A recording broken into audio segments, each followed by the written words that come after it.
السلام علیکم ورحمۃ اللہ وبرکاتہ۔ نحمده ونصلي ونسلم على رسوله الكريم اما بعد فإن أصدق الحديث كتاب الله وخير الهدي محمد صلى الله عليه وسلم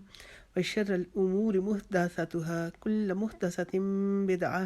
وكل بدعة ضلالة وكل ضلالة في النار۔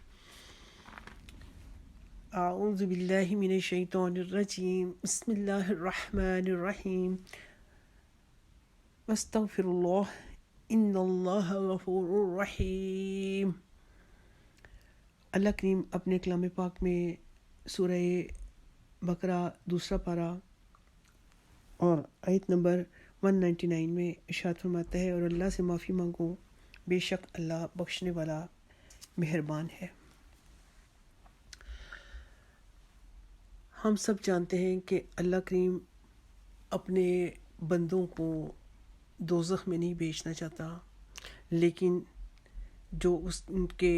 نافرمانی کے کام کرتے ہیں تو پھر اس کے لیے اس نے جزا اور سزا کا ایک دن معین کر رکھا ہے۔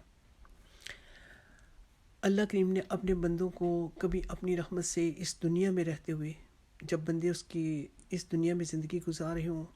اس نے کبھی توبہ کا دروازہ بند نہیں کیا، اس وقت تک کہ ترمذی کی حدیث پاک کے مطابق جب کہ انسان کا وہ وقت، جب اس کا دنیا سے جانے کا وقت آ جاتا ہے اور حلق میں نرخرے کی آواز، یعنی کہ وہ جو موت کے وقت کی آواز ہے، جان نکلنے کی آواز ہے، وہ نہ شروع ہو جائے، اس وقت سے پہلے اللہ کے بندے کا ایمان لایا ہوا اور توبہ کی ہوئی قبول فرما لیتا ہے۔ آج ہم اس چیز کو سمجھیں گے کہ کیا صرف توبہ گناہوں کے بعد ہی کی جاتی ہے، یا کہ اچھے کام کے بعد بھی نبی پاک صلی اللہ علیہ وسلم کا معمول مبارک تھا۔ اور انہی چیزوں کا روشنی میں کیا ہمیں پتہ چلتا ہے کہ ہم اچھے کام کرنے کے بعد بھی توبہ ہی کا حکم ہے۔ کیوں؟ اس وجہ سے کہ کام تو نیک کیا، جیسے نماز پڑھی، نماز پڑھنے کے بعد نبی پاک صلی اللہ علیہ وسلم کا معمول مبارک تھا کہ آپ سلام پھیرتے ہی ایک دفعہ فرماتے اللہ اکبر، اور اس کے بعد 3 دفعہ آپ استغفر اللہ استغفر اللہ استغفر اللہ۔ حالانکہ نماز تو پڑھی گئی، نماز اللہ کی عبادت ہے، اللہ نے پڑھنے کا حکم دیا، اور نماز اللہ کی رضا کے لیے پڑھی، فرائض کے علاوہ نفلی نماز بھی پڑھی تو اللہ کی خوشنودی کے لیے پڑھی گئی کہ اللہ کا قرب حاصل کرنا مقصود ہے۔ اس کے بعد بھی استغفار کیوں پڑھنے کا حکم ہے؟ یہ حکم نہیں ہے، یہ نبی پاک صلی اللہ علیہ وسلم کا معمول مبارک تھا، چونکہ تو آپ کا ہر عمل جو ہے وہ باعث تقلید ہے اور اس میں برکت اور خیر رکھی گئی ہے۔ تو اس وجہ سے کہ ہم جب نماز پڑھتے ہیں تو یا کچھ اور نیک کام کرتے ہیں اللہ کی توفیق سے، تو کرنے والا گویا کہ اپنے رب کے سامنے یہ کہہ کر توبہ کرتا ہے کہ اللہ، کام تو کیا، تیری رضا کے لیے کیا، لیکن یہ میرا کیا ہوا کام اس قابل نہیں کہ میں اس کو تیری بارگاہ میں پیش کر سکوں، یہ تیری بارگاہ اتنی بڑی ہے، تیری عظمت اتنی بڑی ہے، یہ تیرے لائق پیش کرنے کے لائق نہیں ہے، اس میں کمیاں بھی ہیں، کوتاہیاں بھی ہیں، اس میں نقص بھی ہیں، اس میں عیب بھی ہیں، اس میں میرے سے کرنے میں کیا نہ جانے کیا غلطیاں ہو گئی ہوں گی، ان تمام غلطیوں کو معاف فرما دے، اور میرے اس عمل کو جو ٹوٹا پھوٹا ہے، تو میں خود سمجھتا ہوں کہ یہ عمل تیرے اس دربار کے لائق نہیں ہے،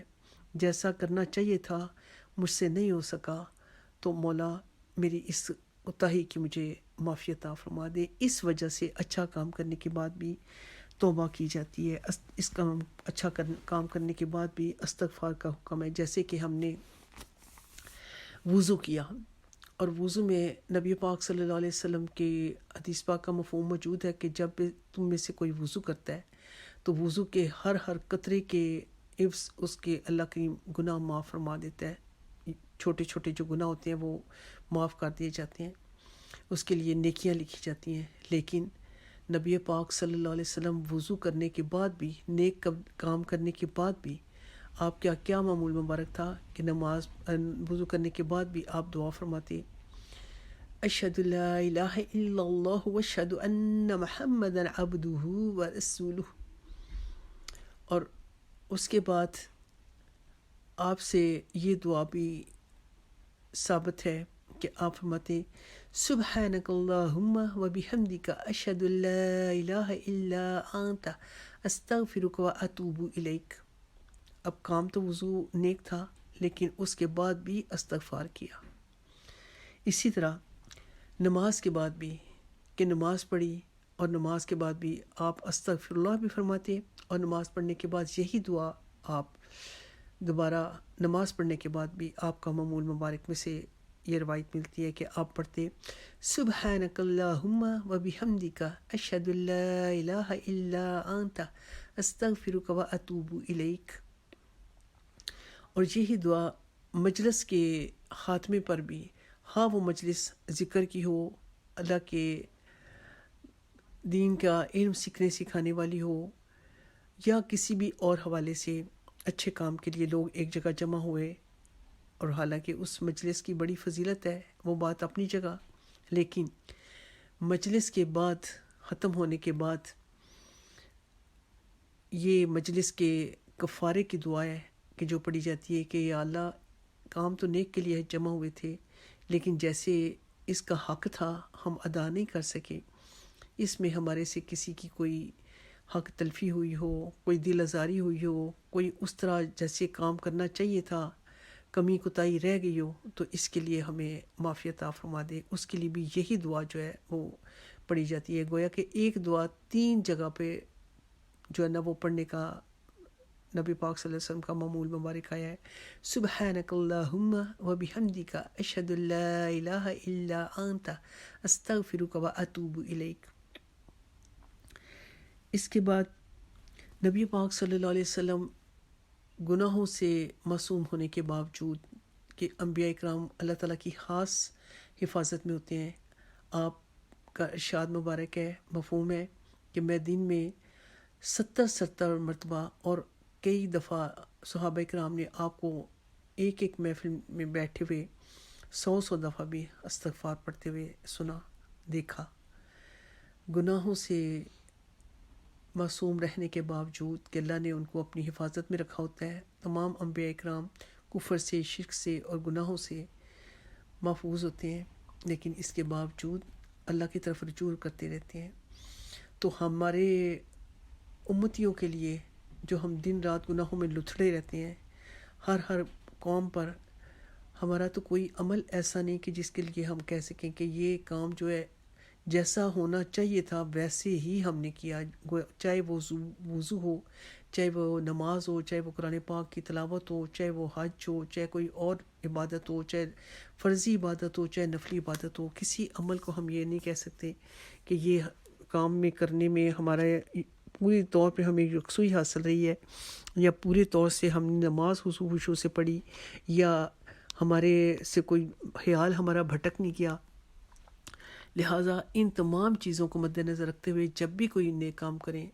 اچھا کام کریں، اس کے بعد بھی اللہ سے معافی مانگیں کہ یہ نبی پاک صلی اللہ علیہ وسلم کے معمولات مبارک میں سے بھی ملتا ہے۔ اور اسی چیز کو اگر ہم دیکھیں تو ہر پہلے سے کہ ہر نیک کام کے بعد اسی استغفار کو آپ نے اختیار کیا، چاہے وہ کیسی بھی صورت ہو۔ ہم دیکھتے ہیں کہ حج ایک اتنی عظیم عبادت ہے، تو اس پر بھی جس وقت انسان وہاں پر جاتا ہے، اور اللہ کریم اس کے لیے بھی دوسرا پارہ سورہ بقرہ اور آیت نمبر 199 میں اور 198 میں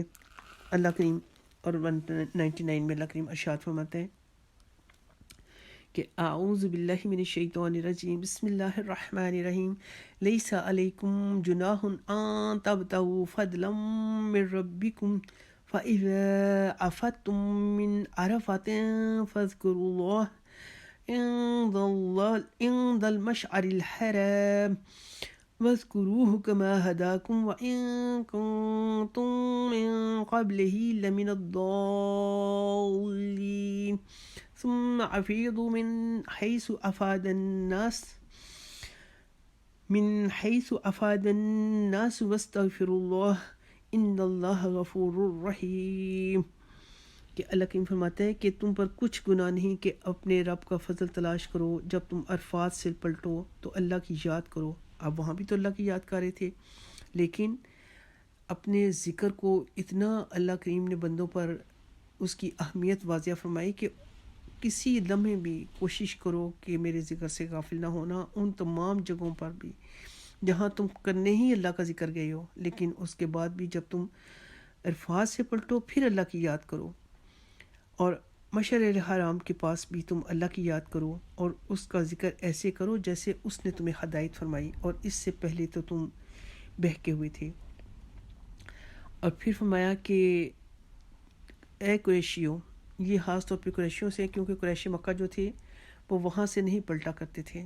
وہ کہتے تھے ہم چونکہ قریش ہیں لہٰذا ہم اس چیز سے مستثنی ہیں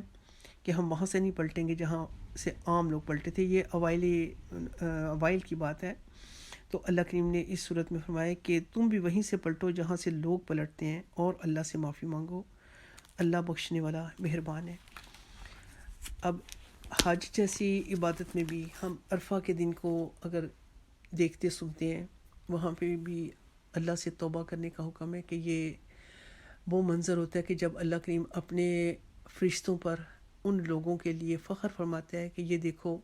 یہ میرے بندے ہیں، دور دراز سے آئے ہیں، لباس بڑا گندا ہے اور کسی چیز کا ان کو نہ دنیا کی شہوت کا نہ دنیا کی خواہشات کا ان کو کوئی اس وقت ہوش نہیں ہے، یہ صرف ایک ہی بات کی طلب کر رہے ہیں کہ اے اللہ مجرم ہے، گناہ گار ہے، تو جانتا ہے، تیرے سے کچھ چھپا نہیں ہے، تجھے بتانے کی ضرورت نہیں ہے،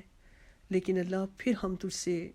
اپنے گناہوں کو کچھ کو یاد کر کے، جو یاد ہیں جو نہیں یاد ان کو بھی ہم اللہ حوالہ دے کر تجھ سے معافی طلب کرتے ہیں کہ اللہ معاف فرما دے۔ اللہ کریم ان معافی مانگنے والوں کو پسند فرماتا ہے، اور پھر فرشتوں کے سامنے اپنے ان بندوں پر فخر فرماتا ہے کہ یہ میرے بندے دور دراز سے آئے ہیں اور کس حال میں آج مجھے پکار رہے ہیں، اور اللہ ان کے لیے فرماتا ہے کہ ان کے لیے کہ جن کو میں گناہوں کو باوجود کے جاننے کے کہ میں جانتا ہوں انہوں نے کیا کیا کچھ کیا ہے، لیکن آج مجھ سے چونکہ وہ معافی مانگ رہے ہیں، توبہ کر رہے ہیں، میں نے ان سب کو بخش دیا۔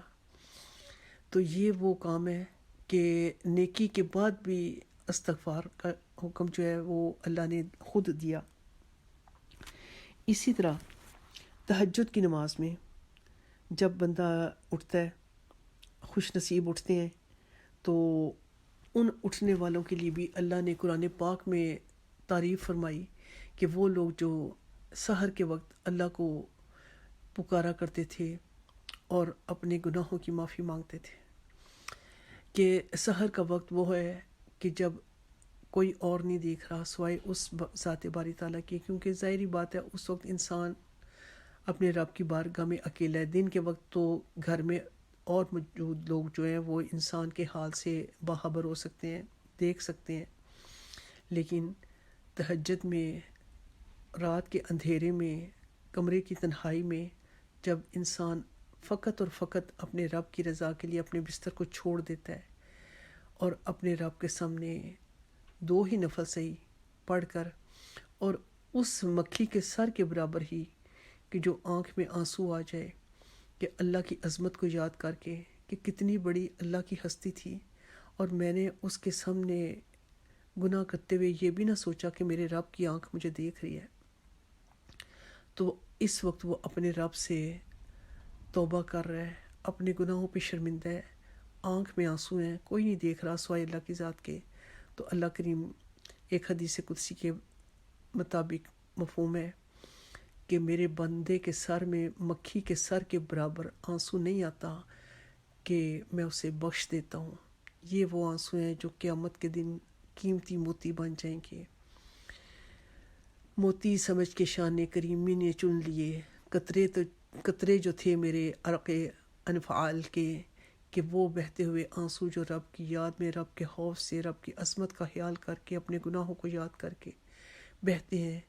میرے رب کو یہ دو قطرے، ایک شہید کا خون کا وہ پہلا قطرہ جو وہ اللہ کی راہ میں نکلا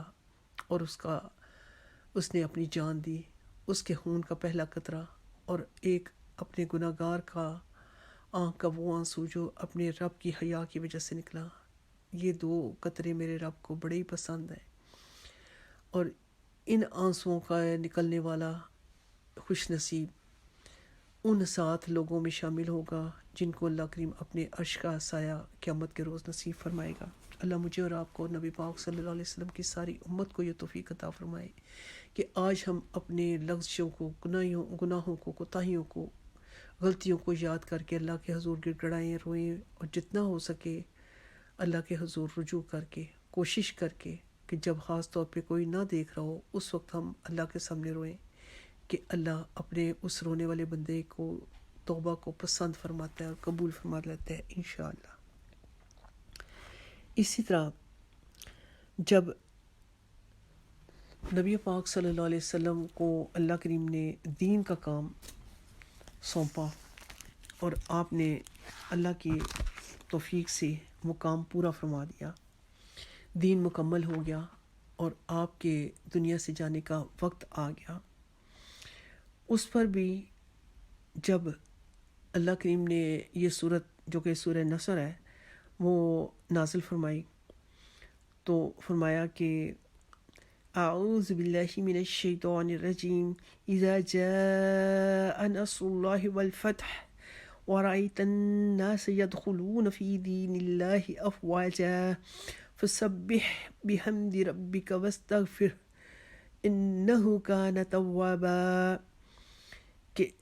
جب اللہ کی مدد اور فتح آئے اور لوگوں کو تم دیکھو گے کہ اللہ کے دین میں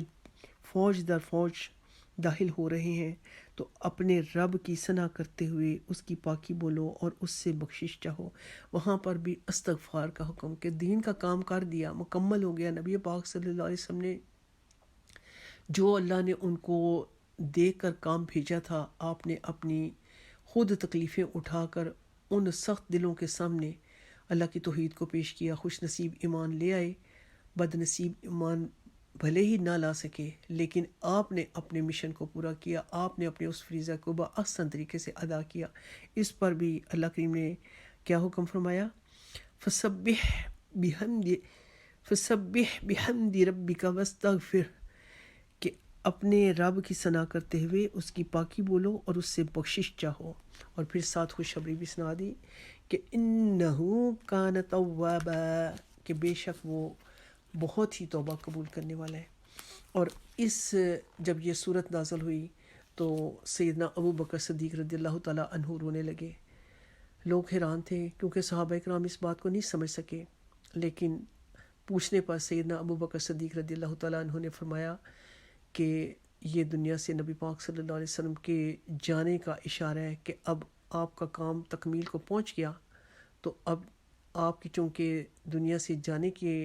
خیال ہے، اس خیال نے مجھے رلا دیا۔ اس کے بعد جتنے دن نبی پاک صلی اللہ علیہ وسلم دنیا میں تشریف فرما رہے، آپ نے سجدے کی جو تسبیح تھی اس میں یہ شامل کر دیا، اور بعض کے نزدیک اس تسبیح کی جو سبحان ربی الاعلی کی بجائے آپ نے یہی تسبیح اختیار فرما لی تھی کہ سبحانک اللہم و بحمدک اشہد ان لا الہ الا انت استغفرک و اتوب الیک، کہ آپ نے تسبیح ہی سجدے کی یہی اختیار فرما لی تھی بعض علماء کرام کے نزدیک۔ تو یہ وہ چیزیں ہیں کہ اچھا کام کرنے کے بعد بھی استغفار کرنا گویا کہ نبی پاک صلی اللہ علیہ وسلم کا عمل مبارک ہے، آپ کا معمول مبارک ہے اور آپ کی سنت مبارک ہے۔ اللہ سے دعا ہے کہ ہم اپنے کوئی ایسے کام کو جو اللہ کی توفیق سے ہمیں حاصل ہو جائے تو ہم اس کام پر بھی نازاں نہ ہوں، فخر نہ کریں، اس لیے کہ جب انسان اپنی نیکیوں کو دیکھتا ہے، یہ شیطان کا بہلاوا ہے، یہ شیطان اس کے دماغ میں ڈالتا ہے تمہارے پاس بڑا کچھ جمع ہو گیا ہے، تم نے بڑا کچھ جمع کر لیا ہے۔ اور جب انسان نے اپنی نیکیوں کو پسندیدگی کی نظر سے دیکھا، یہ سمجھا کہ میں نے بڑا کچھ اپنے لیے اکٹھا کر لیا، فلاں تو میرے سے کم تر ہے، یقین کریں اس نے اپنی نیکیاں ضائع کر دیں۔ اچھا کام ہو جائے، اللہ کا شکر ادا کریں، اور اس کے بعد بھی استغفار کرتے رہیں، اللہ سے دعا کرتے رہیں، اللہ ہمیں ہمارے نفس کے سپرد نہ کرنا، جو کچھ ہوا تیری توفیق سے ہوا، کہ میرے میں کچھ بھی نہیں، اللہ میرے میں نہ کوئی حیثیت ہے، نہ میرا کوئی اختیار ہے، نہ کوئی میرا علم ہے، نہ کوئی میرا عمل ہے۔ اللہ اگر تیری توفیق سے کوئی اچھا کام ہو گیا تو اللہ اس کو میدان محشر تک لے جانے میں کامیاب ہو جاؤں اس نیکی کو، اور وہاں پر جا کے اللہ اس انجام سے بچانا کہ ہم اپنی نیکیوں کو دوسروں کے پلڑوں میں تلتا ہوا دیکھیں، کہ وہ ہمارے حقدار ہوں اور ہمیں حقوق العباد کی اس چیز میں آ کر اپنی نیکیاں دوسروں کو دینی پڑیں۔ اللہ ہمارے حقوق اللہ بھی معاف فرما دے، اور حقوق العباد میں بھی دنیا میں رہتے ہوئے آسانی کے ساتھ یہیں پر اپنا معاملہ طے کرنے کی توفیق آسان فرما دے۔ اللہ سے دعا ہے کہ میرے کہنے میں جو غلطی ہوئی ہے، اللہ کریم میرے عمال نامے سے اور آپ کے ذہنوں سے اس غلطی کو مٹا دے اور مجھے معاف فرما دے، اور جو کچھ ہم نے صحیح سنا سمجھا پڑا، اللہ کریم اس کو مجھے خود عمل کرنے کی اور آپ کو بھی سن کر عمل کی اور دوسروں تک پہنچانے کی توفیق آسان فرمائے، کہ بسا اوقات سننے والا جس کو ہم بات پہنچاتے ہیں وہ ہمارے سے زیادہ اچھا عمل کرنے والا ہوتا ہے۔ اللہ کریم ہمیں ہمارے نفسوں کے سپرد نہ کرے، اللہ کریم شیطان کے وار سے اور نفس کے مکر سے بچائے، اللہ نیکی کے بعد بھی استغفار کرنے والوں میں بنا دے۔ آمین ثم آمین۔ اللہم صلی علی محمد وعلی آل محمد وبارک وسلم۔ سبحانک اللہم وبحمدک، اشہد ان لا الہ الا انت، استغفرک واتوب الیک۔ السلام علیکم ورحمۃ اللہ وبرکاتہ۔